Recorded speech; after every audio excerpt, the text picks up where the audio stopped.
twongeye gushima Imana nanone duhaye umugisha wo kongera kuganira, kongera guhura no guhuza no gutekereza no kwigana ijambo ry'Imana. Imana ishimwe. Reka rero tubanze dusenge ubundi dutangire tuganire ku ijambo ry'Imana nk'uko bisanzwe.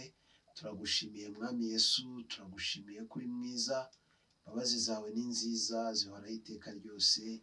Kera cyane waratumenye, urangije uradukunda, udukuruza ineza yawe binyujije mu kubyarwa ubwa kabiri, uratuzura twebwe abari bapfuye, urangije utwicazanya na Kristo mu buryo bw'umwuka. None ubu abakwizeye bose ubugingo bwacu buhishanwe n'ubwa Kristo mu Mana. Ibyo ngibyo rero bidutera guhora twiga cyane ibyanditswe no gushakashaka uko twamenya ibyo wowe Mwami wacu ushima. Nibyo tugiyemo rero, nibyo turimo. Ngwino utuganirize, ngwino utwungura ubwenge mu izina rya Kristo Yesu, amen.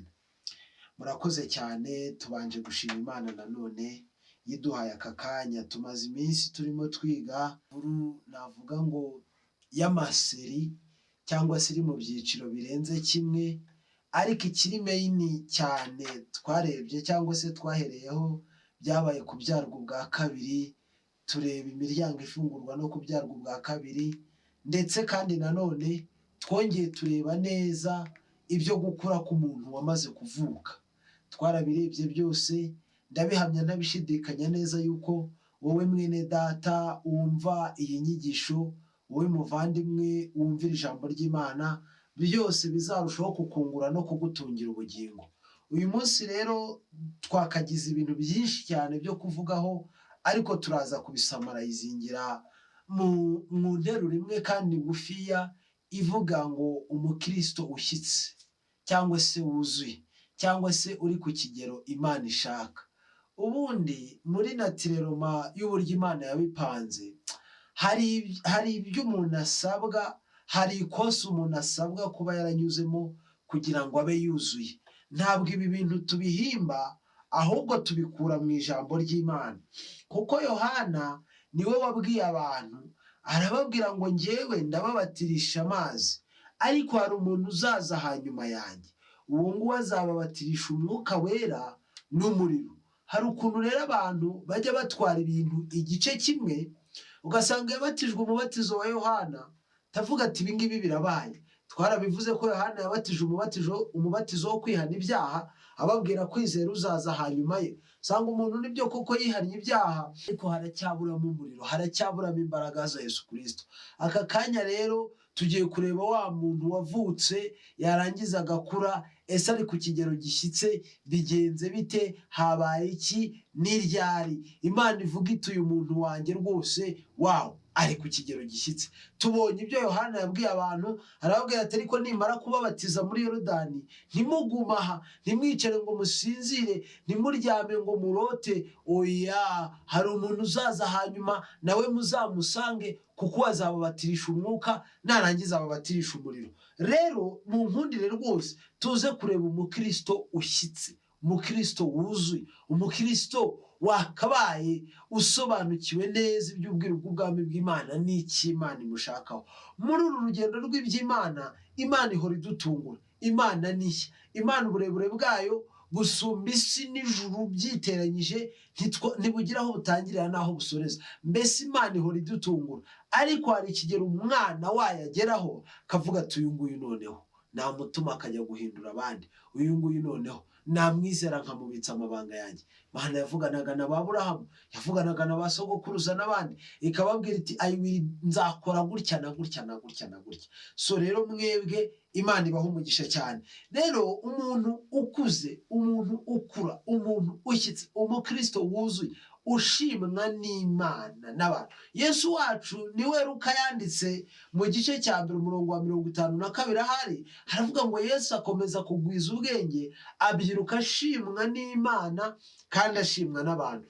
Umuntu w'Imana, umukristo wuzuye, ushimwa n'Imana akanashimwa n'abantu, aba ameze ate. Kandi ibi bintu byo gushimwa n'Imana n'abantu ntabwo ibi bintu ari ibipindi, ntabwo tubikura mu mitwe yacu, nta nubwo ari filozofi z'abantu b'isi twasomye, biva mu ijambo ry'Imana. Muzasome Pawulo inzandiko yagiye yandikira abantu, yaravugaga ati ngewe na mwene data wenda Timoteyo ati turabandikiye, ati mwibuke ko uyu nguyu Lidiya ari mwene data ushimwa n'itorero, agashimwa n'Imana. Gushimwa n'Imana n'abantu rero ni ibintu rwose bisanzwe kandi bifite origine mu ijambo ry'Imana. Mu nkundi rero turebe uyu muntu ushyitse, ku cyambere agomba kuba ari umuntu wabatijwe mu mwuka. Umuntu wabatijwe mu mwuka. Ibintu byo kubatizwa mu mwuka hari ukuntu usanga nanone bigikingiranye cyane, abantu bataramenya ibyo ari byo, abantu batarasobanukirwa ibyo ari byo.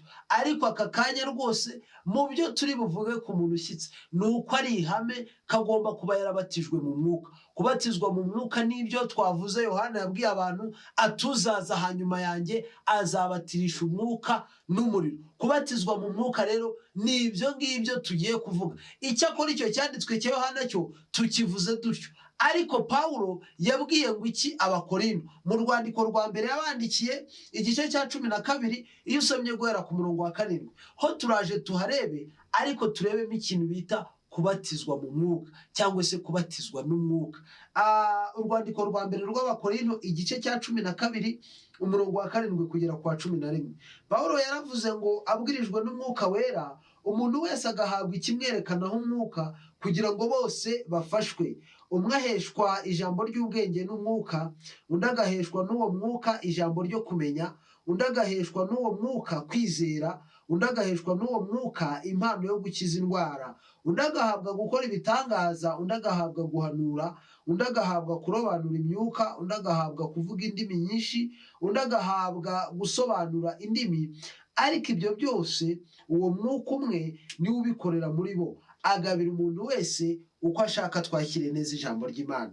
Twari turi kuvuga ngo umukristo ushyitse, umukristo wuzuye, wasobanutse, wavutse ubwa kabiri, agakingurirwa ya miryango, yarangiza agakura, icyambere kimubaho ni icyo ngicyo, icyambere kimugaragaza ni icyo, ni ukubatizwa n'umwuka, akabatirizwa mu mwuka. Ibyo Yohana yavuze, Pawulo akabisubiriramo Abakorinto. Pawulo yavuze ngo iki? Yaravuze ngo umwe aheshwa n'uwo mwuka ijambo ry'ubwenge. Yesu avuga umwuka wera yaravuze ngo azenda ku bya data narangiza abibasobanurire. Kwenda ku bya data akabidusobanurira ni gute? Murabona iyi Bibiliya irimo ibintu byinshi, irimo ibice byinshi, imirongo, ni ibintu byinshi cyane. Mbese iyo tutari kumwe n'umwuka wera, iyo tubisomye tubinyuraho nk'uko twasomye amaseanse yose, ariko Yesu wacu arimo asobanura umwuka naza, kimwe mu bintu azakora kandi gikomeye ni ukwenda ku bya data akabiduha. Pawulo aravuga ati rero umuntu umwe ahabwa n'uwo mwuka cyangwa se aheshwa n'uwo mwuka ijambo ry'ubwenge. Tujya dusoma ijambo tukumvamo irindi, tujya dusoma ijambo turikuye muri Bibiliya, Imana ikariduhishurira mu buryo bwinshi. Ibyo kandi nibyo wa muntu w'Imana yasobanuye.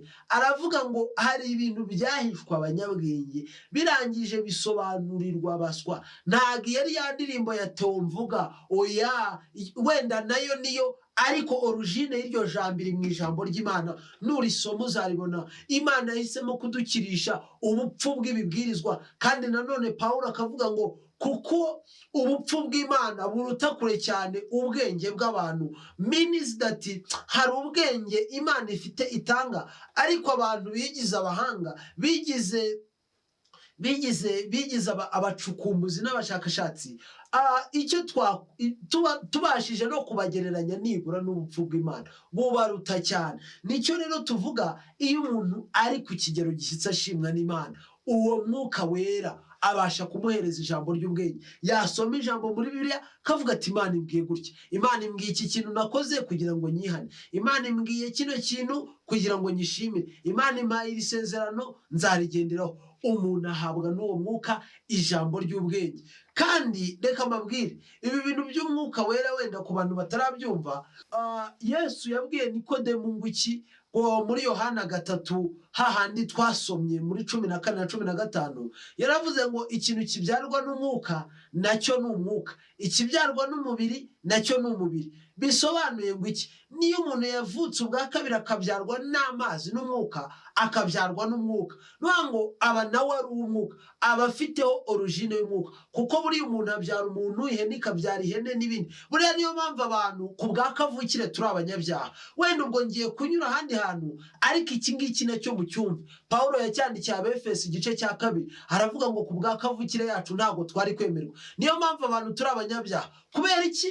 Itangiriro igice cya 4, Adamu atera umugore w'inda, abyara umwana mwita Kayini. Muzi ukuntu Bibiliya ivuga, iravuga ngo Adamu abyara umwana w'umuhungu usa nawe, uri mu ishusho ye, umeze nkawe, fotokopi rwose. Niyo mpamvu abantu buriya nyine origine yacu irimo aho ngaho, irimo ikibazo, irimo ibyaha, irimo ubwenge buke, irimo ubujiji. Kubera iki? Nyina Adamu umwana yabyaye yari fotokopi. Bibiliya niko ibivuga, ntabwo ibi ngibi tubihimbye. Nicyo gituma rero aka kanya rwose tuvuga ngo umuntu wabyawe n'umwuka, ngo nawe usa n'umwuka. Nk'uko Adamu yabyaye Kayini basa, akabyara n'abandi bana basa, niko nanjye wabyawe n'umwuka mba mfiteho jene z'umwuka. Rero umuntu ushyitse ahabwa n'uwo mwuka. Ibi bintu dusomye Pawulo yandikiye Abakorinto, icya mbere tubonye n'iri jambo ry'ubwenge. Ntibibisobe cyane, ntibibashobere, ntibibacange. Ijambo ry'ubwenge,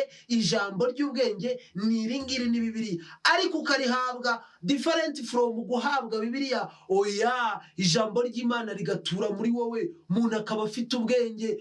Ba Nehemiya bubaka amarembo y'inkike, ngo si rimwe si kabiri bubikiriye kumugirira nabi, ariko Imana ikajya imuburira, yarangiza aho hantu bamuhamagaye ntajyeyo. N'abandi na Pawulo nuko byigeze kugenda gutyo, bashatse kumugambanira, ariko Imana iramukiza. Binyuze he? Mu ijambo ry'ubwenge, ubwenge bwe bugahishurirwa. Ikindi kintu twabonye ngo umuntu ahabwa n'uwo mwuka ni ijambo ryo kumenya. Ibi ngibi babyita iyerekwa, cyangwa se gusobanukirwa ibintu. Yoweri ahanura ibyo mu minsi y'imperuka yaravuze ngo icyo gihe nzasuka umwuka wera ku bantu banjye, abasore bazerekwa, abakobwa bahanure, abasaza bazarota. Nuvuga ngo umuntu umwuka wera yagezemo, iyo ari umusore, wenda ubwo nkotinze icyo cyanditswe, ariko yaravuze ngo abasore bazerekwa. Ngiryo ijambo ryo kumenya. Muzasome n'abakera bagiraga amayerekwa atandukanye. Sawuli yagiye mu Bamaleki, ntiyarimburayo nk'uko Imana yabimubwiye. Ahaziye rero Samweli aje kumusanganira, Sawuli arijijisha bikomeye. Samweli rero niko kumubwira ati, ariko se mwene data, kuri kumbwira ngo wagiye aho Uwiteka yagutumye, wabirimbuye byose, uko guhogerana n'uko gutamatama kw'intama numva n'ukuye. Nyine yari afite ijambo ryo kumenya. Erega na Elisa niko byagenze.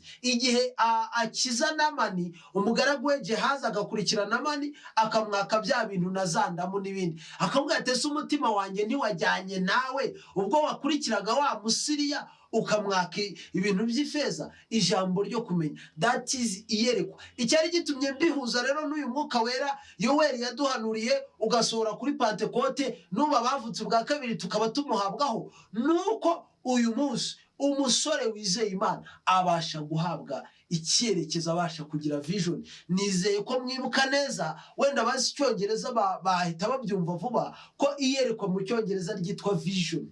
Kwerekwa, it is vision, kugira icyerekezo. Ese abakristo batagira icyerekezo biba byarapfiriye. Hariho question mark, ariko ku mwuka wera biba bikiriho ikibazo. Ku kubyarwa ubwa kabiri biba bikiriho ikibazo. Ku gukura mu mwuka biba bikiriho ikibazo. Harimo n'ibindi bimenyetso byinshi, ariko ibyo numva nakunda kukubwira, reka twe kujya mu gukiza indwara no gukora ibitangaza no kuvuga indimi n'ibindi, ariko iri jambo ry'ubwenge, iryo kumenya, twasomye hasi ngo ndagahabwa n'uwo mwuka kwizera.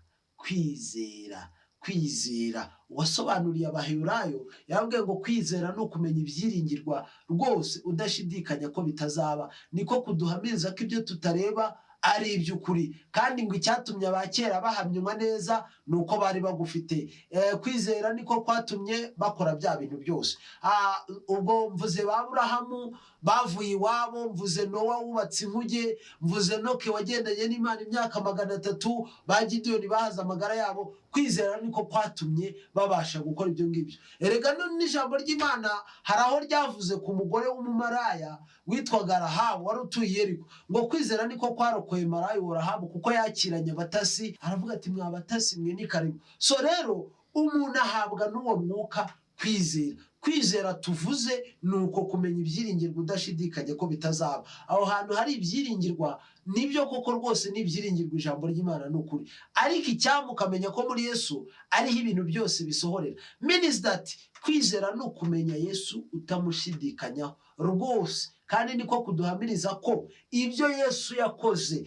Umuririmbyi ni wavuze ngo twemezwa n'iki ko tuzagera mu ijuru, ni umwuka wihoraho. Ibyiringiro nk'ibyo twabihabwa rande ni umwuka wera. No kwizera rero tuguhabwa n'umwuka. Mwene data, ubaye utarizera Kristo, ubaye utaravutse ubwa kabiri, ubaye waragendeye mu kigare, ubaye waragendeye mu kivunge, rwose twakugira inama yo kubyarwa n'umwuka kugira ngo umwuka guhereze kwizera, umenye Yesu udashidikanya, nawe urokorwe, kuko kwizera niko kwagiye kurokora abantu, kandi nawe uzahamywa neza. Yesu yaravuze ngo umuntu ubasha kumpamiriza imbere y'abantu nzamuhamiriza imbere ya Data. Abaheburayo 11 naho cyatumye abakera bahamywa neza nuko bari bafite uko kwizera. Nukuri uzahamywa neza na Kristo rwose nuhabwa n'uyu mwuka kwizera, warangiza ukakwakira. Reka twe gutinda cyane, kuko tugiye kuvuga bino bintu by'umukristo ushyitse no kubatizwa n'umwuka dushobora gutinda cyane, ariko umwanzuro mutoya rwose. Mwene data, sobanukirwa ko isezerano ry'Imana rikuriho. Kubatizwa mu mwuka nabyo birimo, kubatizwa n'umwuka nabyo birimo. Nibyo ijambo ry'Imana ridusaba. Niba warabatijwe umubatizo wa Yohana, egera Kristo umubwira kubatirisha umwuka n'umuriro. Twese turabizi neza ko kubatizwa ari ikimenyetso gishyirwa inyuma ku mubiri kikerekana ubuntu bw'imbere mu mutima. Niko bigenda rwose. Mwibuke Yesu asanga Yohana, yaramubwiye ati mbatiza. Yohana ati mba nkuroga sinshaka kukubatiza, ati ahubwo wowe manuka ujye mu mazi nanjye nzamuka, ahubwo nzari ari wowe umbatiza. Kuko Yohana yarazi Yesu. Yesu aramubwira ngo emera ubikore kugira ngo dusohoze gukiranuka kose. Niho iyo definition yewe ngo kubatizwa ni ikimenyetso gisohoza gukiranuka kose. Gukiranuka ntikuba mu kubatizwa kuba imbere mu mutima, ariko kubatizwa ntabwo kugaragazwa no gukiranuka gusa. Icyo kora icyo ni ikimenyetso dukora kugira ngo dusohoze gukiranuka kose. Nicyo gitumye rero wowe wasohoje gukiranuka, mugira inama rwose ngo wiguma muri ayo mazi Yohana yakubatirijemo. Zamuka usange Yesu akubatirisha umwuka n'umuriro, uhabwe ijambo ry'ubwenge. Umuntu w'Imana agira ijambo ry'ubwenge rikamuyobora. Dawidi wacu yavuze ngo iki? Ijambo ryawe ni itabaza ry'ibirenge byanjye, rikaba umucyo umurika mu nzira yanjye. Nuko guko rwose ijambo ry'Imana uritunge, iryo kumenya urigire, ugire vision, umukristo agira icyerekezo, kandi nawe uhabwe n'uwo mwuka kwizera. Ibyo gukiza indwara, kuvuga indimi no kuzisobanura n'ibindi bimenyetso byose, ibyo rwose biza ku muntu Imana igiriye ubuntu, kandi ibyo bintu iyo bibereye muri Kristo Yesu bigira umumaro rwose. Mu nkundire tuvuga ikindi kintu ku mukristo ushyitse, ikintu bita kuzura umwuka. Kuzura umwuka wera. Hari igihe abantu iki kinyarwanda nacyo kigorana, ugasanga kirimo kirazamo ibihekane, wa mugani wa yamvugo y'ubu. Kubatizwa n'umwuka, kubyarwa n'umwuka, kuzura umwuka, bigasana na wa mugozi w'inyabutatu utabasha gusobanurwa, cyangwa se na ya Mana yacu mu butatu. Nabwo hari ukuntu Imana mu butatu bigora abantu, ariko ngira ngo bigora bashyizemo ubwenge bwinshi, ariko Imana yacu mu butatu nabyo byakoroha cyane kuyumva. Hanyuma n'ibyo bintu rero byo kuzura umwuka tubivugeho nabyo, kandi tubitandukanye cyane no kubatizwa n'umwuka. Kubatizwa n'umwuka umuntu agahabwa ikimenyetso kimwerekana uwo mwuka. Kuzura umwuka rero, nk'uko Yohana yabwiye abantu ngo babatizwe n'umwuka, niko n'ijambo ry'Imana riduhishurira inshuro nyinshi, most of the time, igihe kinini ritukangurira kuzura umwuka wera. kuzura umwuka wera, apana kumugira igice, apana kumugira ari muto, apana kumugira umugenga, apana kumugira ari umuviziteri cyangwa se ari wa muntu ugusura ku manywa nijoro akagenda akakubamo rwose. Muzasome ijambo riba muri Ezekiyeli muri biriya bice byaho by'inyuma ngo yeretswe amazi adudubiza ava mu rusengero, arangije azana igipimisho, azana imetero cyangwa se icyo yapimishaga, ageze bwa mbere agera mu bugombambari, bwa kabiri mu ntege, bwa gatatu mu rukenyerero, agera no mu bitugu, agera arinda amurengera ngo abe umugezi munini umuntu atakwambuka atazi koga. Yesu wacu abwiriza abantu ngo iki bari mu minsi y'ingando, yarababwiye ngo umuntu nagira inyota aza aho ndi, kandi uwo nguwo imigezi y'amazi y'ubugingo izadudubiza iva muri we. Ijambo rikavuga ngo ibyo yabivuze yerekeje ku mwuka wera abamwizera bendaga guhabwa. Nicyo tuvuga rero tukacyita kuzura umwuka wera. Pawulo abyandikira abantu aravuga ngo mugambirire kuzura umwuka wera, mwuzure umwuka wera. Abibwira Abefeso ati ntimugasinde inzoga kuko zirimo ubukubaganyi, ahubwo mwuzure umwuka wera, mubwirane zaburi n'indirimbo n'ibihimbano by'umwuka, n'ahandi twahakotinga bukira. Ariko mumenye ngo kuzura umwuka wera Imana ibisaba umukristo ushyitse, kandi ntibigoye, byoroshye gutya. Dusome ijambo ry'Imana riri mu Bagalatiya igice cya 5 umurongo wa 22.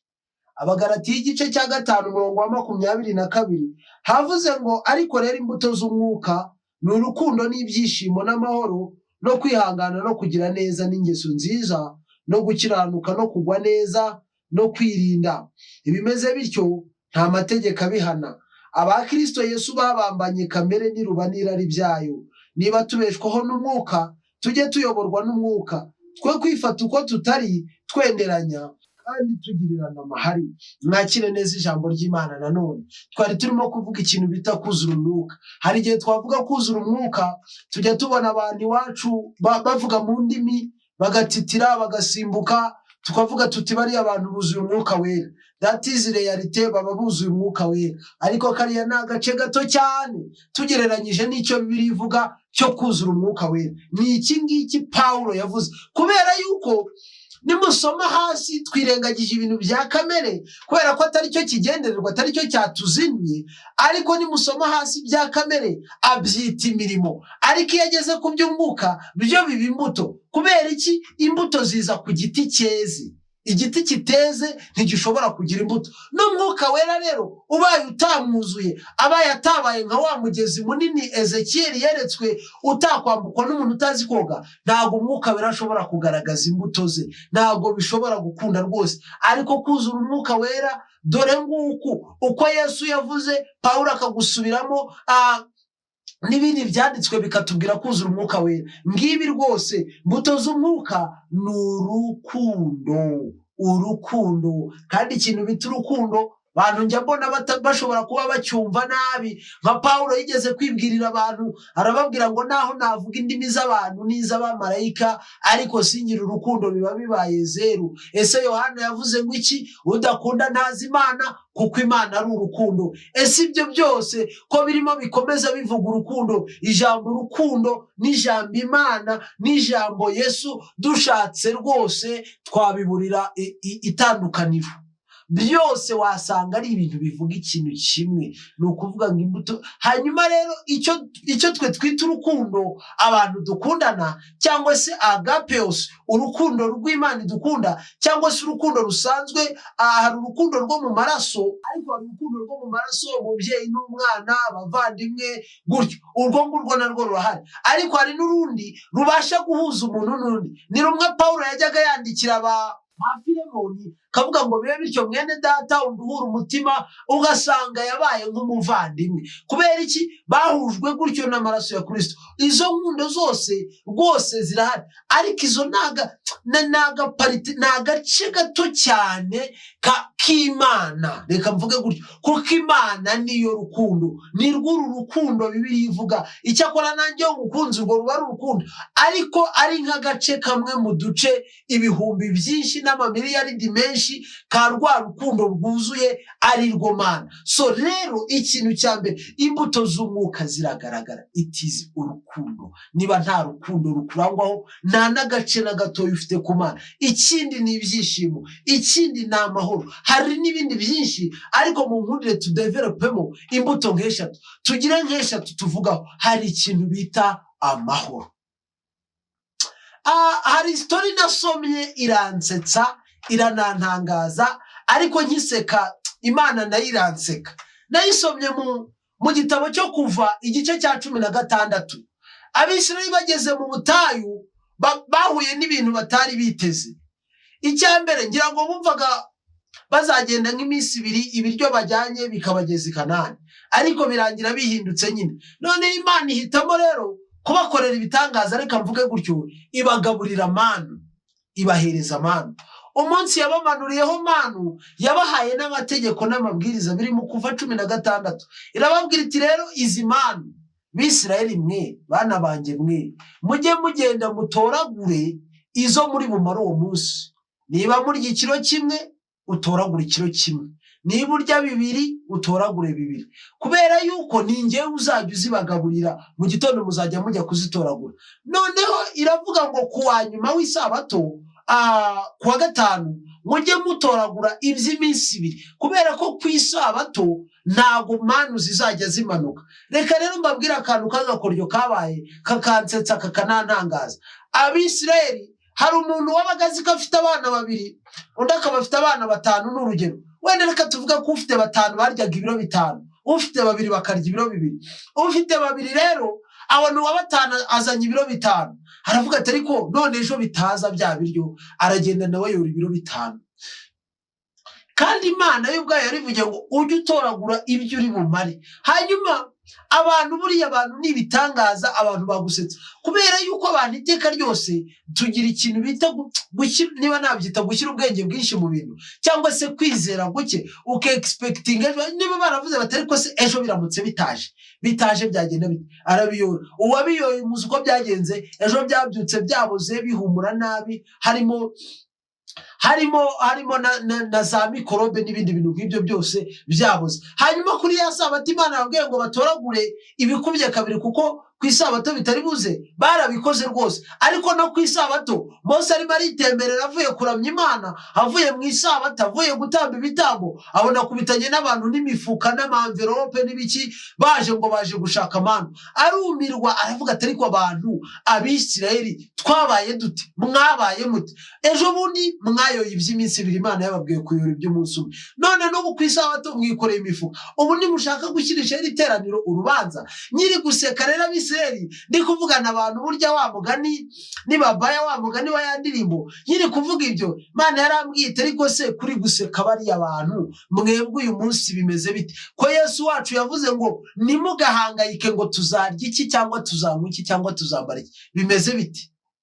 Sanga ahubwo buriya barokore nitwe duhangayikishwa n'ibyo cyane kurusha n'abatazi Yesu. Kandi Yesu atubwira ibyo, yaratubwiye ngo ibyo bintu rero nimukabiririre, kuko n'abatazi Imana ibyo barabishaka. So rero icyo narimvuze ko umuntu uzuye umwuka wera arangwa n'amahoro, ntabwo abahangayikiye ejo. Oya, ibyo afite rwose abanyuzwe n'ibyo, ibindi abishakana umutima unyuzwe.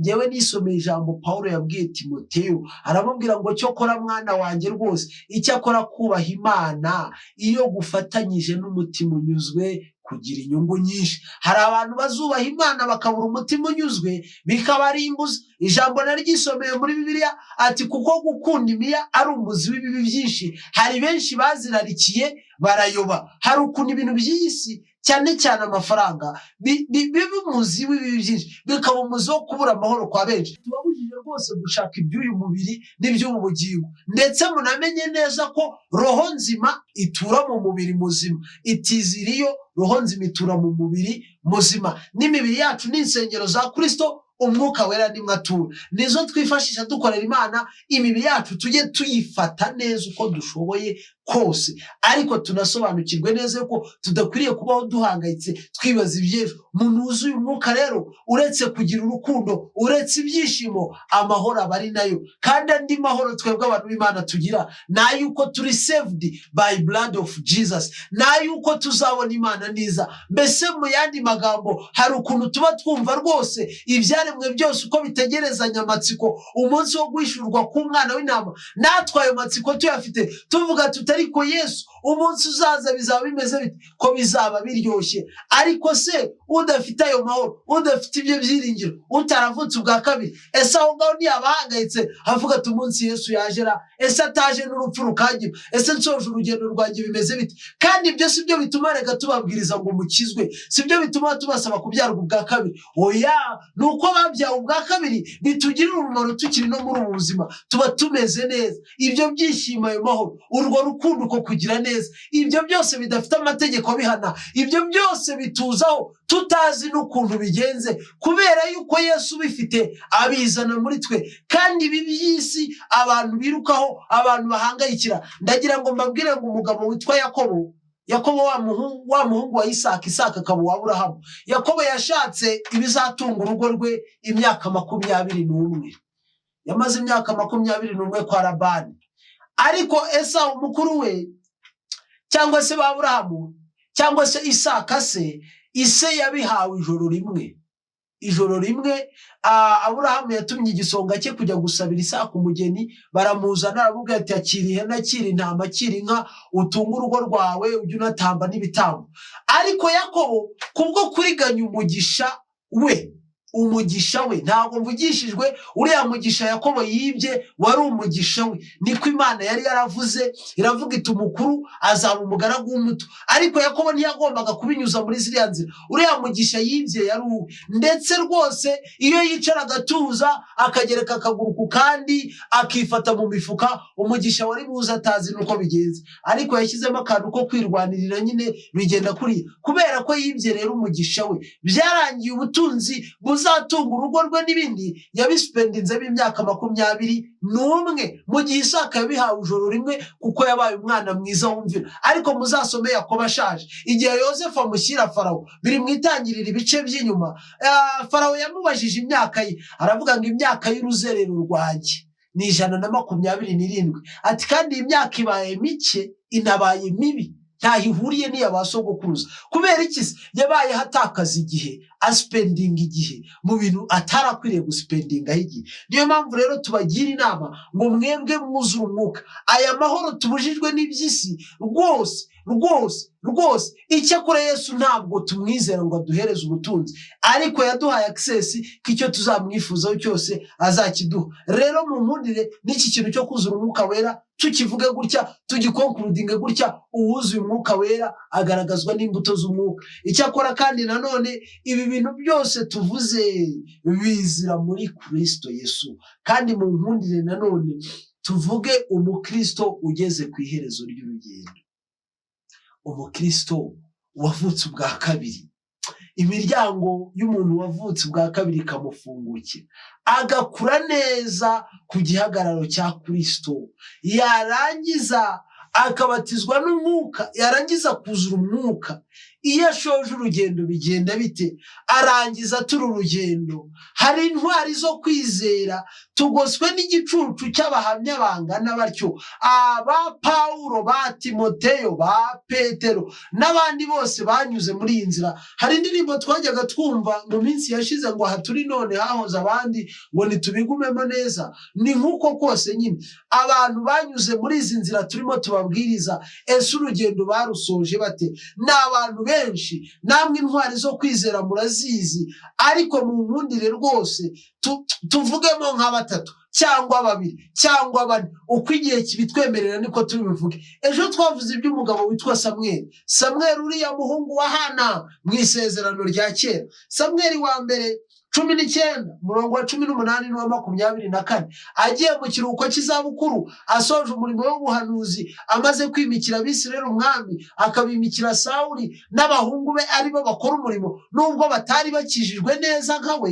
Mwibuka Abisirayeli bajya gusaba umwami babwiye Samweli bati rwose urabizi ko abahungu bawe badakijijwe nkawe none utwimikira umwami, ariko nibo bakoraga umurimo. We yagiye yiturira ahantu biti nayo Tiramu ahamanura umwuka wera akibera muri presence y'Imana akibanira n'Imana ibihe byose, ku buryo abaje kuhafata Dawidi bahanuye hakaza ababikurushaho nabo bagahanura, hakaza ababikurusha kurushaho nabo bagahanura, Sawuli mwenyewe akizira nawe agahanura. Samweli urugendo rwe yarusoje neza kandi cyane. Muribuka ko mu minsi yatambutse twarimo tureba uyu Samweli nk'urugero rwiza rw'uburyo umuntu ashobora gukura mu gakiza, watangiye atazi gutandukanya ijwi ry'Imana n'irya Eli, asoza abasha ahubwo guhamagara ijwi ry'Imana rikaza. Ni nk'ibyo rero. Ariko aho mu nkundire tuhasome mu rwandiko rwa kabiri Pawulo yandikiye Timoteyo igice cya 4.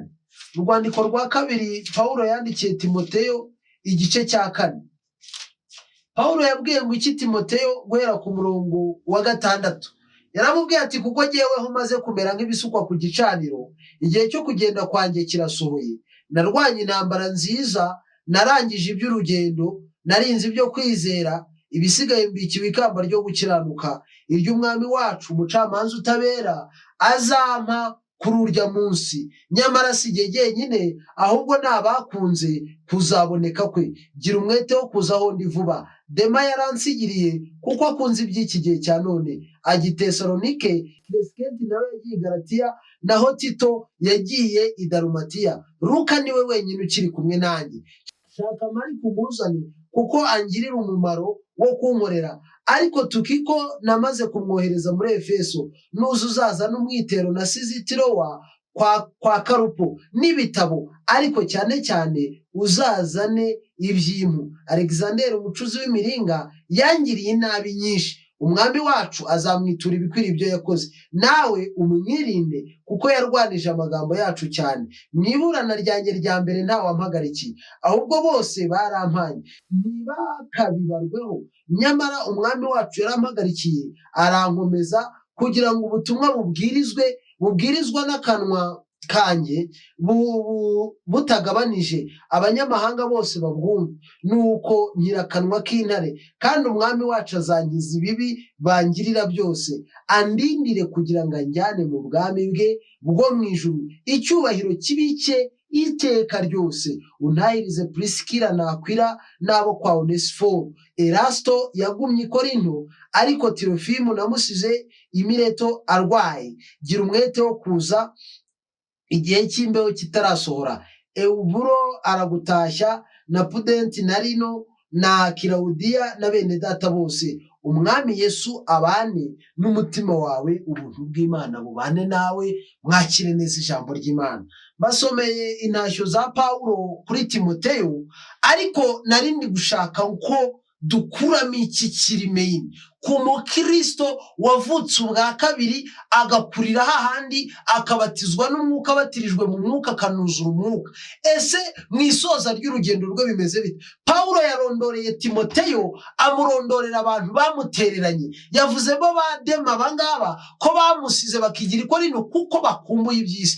Pawulo nawe yagiye agira inzitizi nyinshi, ariko se yasoza yavuze ngo iki? Yavuze ngo ntibakabibarweho bya byishimo. Asoza urugendo adafite abantu acira imanza. Hari umuntu ujya gupfa, hari umuntu ujya gusoza urugendo cyangwa se atanarindiriye kurusoza uyu munsi, akaba afite abantu nk'ijana yaziritse ku mutima yikoreye bapima nk'amatoni, akajya ahora yumva bushywe n'abo bantu. Vuga ati Mana runaka rwose wamukura ku isi. Ugasanga ayo masengesho yari n'umurokore ajya acishamo akayasenga. Ariko ibyo bintu koko abarokore birabakwiriye ko abantu basenga ngo abandi abandi ntibamererwe neza, babyina ngo Yeriko we nzakubona uriduka, ukumva ni umugabo wawe ugiye kuriduka, cyangwa se ni murumuna wawe, cyangwa se ni umuturanyi wawe. Ni ikibazo gikomeye. Ariko Pawulo yasoje ati aba bamusize bose, bamutereranye bose yaravuze ngo ntibakabibarweho. Icyakora hari abarengera yavuga ngo umwami azabitura ibikwiriye rwose. Ibyo yari abisobanukiwe neza. Kandi twongera kubona n'umugabo witwa Mariko avuga tuzamuzana. Uyu Mariko yigeze kumushwanira na Barinaba mu rugendo rwe rwa kabiri, ariko tubona umuntu wuzuye umwuka wera yiyunga n'abandi. Pawulo na Mariko bongeye kwiyunga, barangije barahura. Ikindi kintu kiri main numva nababwira ku muntu uri gusoza urugendo rwe waciye muri izi nzira zose, yaravuze ngo uzanzanire umwitero wanjye kandi uzanzanire n'ibitabo. Ntabwo no mwisaza rye aryama ngo asinzire. Oya, Pawulo yaravuze ngo narwanye intambara nziza, ariko nzanira ibitabo nkomeze nsome, nkomeze niyungure, nkomeze ndebe abahanuzi, nkomeze nunguke. Ati turacyagenda mu bicu rwose nawuzane. So umuntu rero iyo ageze ku iherezo ry'urugendo rwe ntacyo kwicuza aba afite. Abavuga ati narwanye intambara nziza, ibisigaye mbikiwe ikamba ry'ubugingo, ibisigaye rwose ry'Imana yasezeranije abayikunda ni ibyo ngibyo. Mose umuntu w'Imana, Zaburi ya 92 yaravuze ngo umuntu arama igihe gito, ndetse iminsi yacu ni nk'uburabyo kuko bukura rimwe ejo bukuma. Ati imyaka yacu 70, ati iyo umuntu agize intege ikaba 80 n'ubundi byiratwa byo biba ari ubusa. Ati nuko rero Mana utwigishe kubara iminsi yo kubaho kwacu, uburyo butuma dutunga imitima y'ubwenge. Means that iyo wabayeho muri Kristo ukanyura ahantu hose, uba warabashije kuvariya iminsi yawe, ukayibara, ukayihereza agaciro, ugakora ibyo ugomba gukora, ukazasoza urugendo, ukazarugera ku iherezo uvuga uti narwanye intambara nziza, narinze ibyo gukiranuka, ibisigaye mbikiwe ikamba ry'ubugingo buhoraho. Ariko kuko ubutarava mu mubiri ntawo gucira urubanza ubufite, n'ubu uvuga ati runaka yigeze kundogera umwana, oya uwo ngubu uvuga ati ntakabibarweho. N'ubu uvuga ati uyu nguyu yigeze kunyambura amafaranga, uvuga ati uyu nawe ntakabibarweho. N'ubu uvuga ati uyu nguyu yigeze kunyima ibyo kurya wenda nshonje, ubu uvuga ati uyu ntakabibarweho. Usoza wuzuye umwuka wera. Hari undi mwene data umwe nenda ngo nawe tuvuge, ese we wanyuze muri izi nzira byagenze bite? Petero yarabatijwe avuka ubwa kabiri, abatizwa n'umwuka, yuzura umwuka, akorera Imana. Ku iherezo ry'urugendo rwe yavuze ngo iki? Mu rwandiko rwe rwa kabiri Petero yanditse igice cya mbere umurongo wa 14 yaravuze ngo kuko nzi yuko igihe cyo kunyagwa ingando yanjye kigiye gusohora vuba, nk'uko umwami wacu Yesu Kristo yamenyesheje. Ariko nzajya ngira umwete kugira ngo nimara gupfa muzabashe guhora mwibuka ibyo iminsi yose. Petero yararimo arabibona ko rwose iminsi ye iri hafi, uretse no kubibona na Yesu yari yarabimuhishuriye mu nzozi cyangwa se n'ahandi n'ubundi buryo bwose yabimuhishuriyemo. Arangije aravuga ati rero kuko bimeze gutyo nzajya ngira umwete mbigisha ibi kugira ngo nimara no gupfa mujye mubyibuka. Nicyo dukwiriye gukora abantu b'Imana, bantu bari ku kigero gishyitse. Umukristo uri ku rwego rushimwa n'Imana n'abantu akwiriye kuzirikana ko afite guhindura, afite gucenjinga abantu, naho yaba afite iminsi mike kavuga ati ndabyandika, ndabibwiriza, ndaririmba, ndasenga kugira ngo nimara no gupfa ibintu bizahindure. Ariko hari abantu bagira imyumvire mibi ntazaho bakwe, ariko ni kamere muntu. Umuntu w'Imana baramubwiye ngo iyi Yerusalemu izarimbuka, Yerusalemu izase. Erega ni Hezekiya ati Yerusalemu bari abantu b'Abaroni wamurikiye ubutunzi, rwose nta kabuza bazaza bayirimbure. Barangije baramubwira bati cyakora Imana ikugiriye impuhwe ntabwo izabikora ku ngoma yawe. Yavuze ijambo ribabaje, aravuga ati ubwo bizaba ntagihari nta kibazo, nuko rimininze rwose. Muzasome umuhanuzi aza guhanurira Hezekiya, wa undi wongerewe imyaka yo kubaho, igihe yerekaga ubutunzi bwe abantu b'e Buroni. Ni nkuko rwose. Ariko uwuzuye umwuka, uyu wasoje atyawe yaravuze ati rwose kugira ngo nimara no gupfa muzahore mugendera mu mategeko, muzahore mwubaha Imana. Mwene data rero twasangira ijambo, ndagira ngo nsoze nkubwira ngo twebwe abantu b'Imana, twebwe abemeye kubyarwa ubwa kabiri, ya miryango twavuze ikadufungukira, hanyuma tukemera no gukurira muri Kristo, tukanywa ya mata y'umwuka adafunguye akadukuza, hanyuma mu nkundire tuzamuke tugere ku kigero gishyitse, tunyure muri kwa kubatizwa n'umwuka twabidevelopye cyane, twuzure umwuka wera, hanyuma iherezo ry'urugendo rwacu nta kabuza rizaba rizima rwose. Kandi reka mbabwire, umwanditsi w'Abaheburayo yarondoye intwari zo kwizera, avuga ibikomeye bakoze, arangije ageze hasi aravuga ngo abo bantu nubwo bakoze ibimeze bityo, nubwo bubatse inkuge bano, nubwo Aburahamu bakoze ibyo, nubwo Enoki yagiye mu ijuru adapfuye, nubwo Abeli yatanze ituro, nubwo abo bose ntago baragahabwa ibyasezeranijwe. Ibyo mvuze byose, ibyo tuganiriye byose, nubinyuramo rwose nta na kimwe kizakubuza guhabwa, kwakira, kugerwaho n'ibyo Imana yasezeranije. Tukaba twicaranye na Aburahamu, tukaba twicaranye na ziriya ntwari zose zo kwizera rwose. Ikanzu tuzaba twambaye zaba iri uniform, icyakora wenda hashobora kuzatandukana utuntu tumwe na tumwe, kuko muri Bibiliya dusoma ngo abahinduriye benshi ku gukiranuka bazaka nk'inyenyeri. Dusoma Pawulo avuga ngo hari urufatiro rwashyizweho ni Kristo, buri wese arwubakaho, hari ushyiraho izahabu n'ifeza n'ibindi, atari ku murimo uzageragereshwa umuriro. Umurimo nushya uzakizwa ariko nk'ukuwe mu muriro. Hashobora kuzagira udutandukana, ariko ibyo byasezeranijwe tuzabihererwa hamwe. Niyo mpamvu tukwifuzaho kujya ku kigero gishyitse, gishimisha Imana, kigashimisha abantu, ukungura Imana, ukungura itorero. Dusoje dutyo, mwakire neza ijambo ry'Imana. Kadusenge. Turagushimiye Mwami, uri uwo kwizerwa, uri uwo kwiringirwa.